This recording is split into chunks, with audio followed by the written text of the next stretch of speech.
அன்பானவர்களே, நாம் கடந்த நாட்களில் ஏற்பட்ட வருத்தங்கள் மற்றும் காயங்களை எண்ணி வருந்திக் கொண்டே இருக்கக்கூடாது.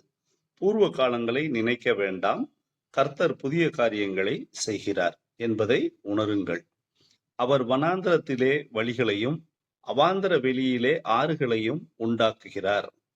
அவாந்தர வெளி என்பது கிட்டத்தட்ட பாலைவனம், வெட்ட வெளிக்கு ஒத்த ஒரு வார்த்தை.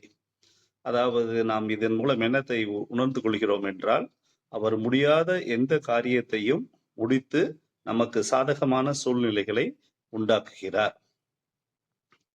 எனவே இறைவன் மேல், அவருடைய கிருபையின் மேல் நாம் நம்பிக்கை கொண்டிருக்க வேண்டும்.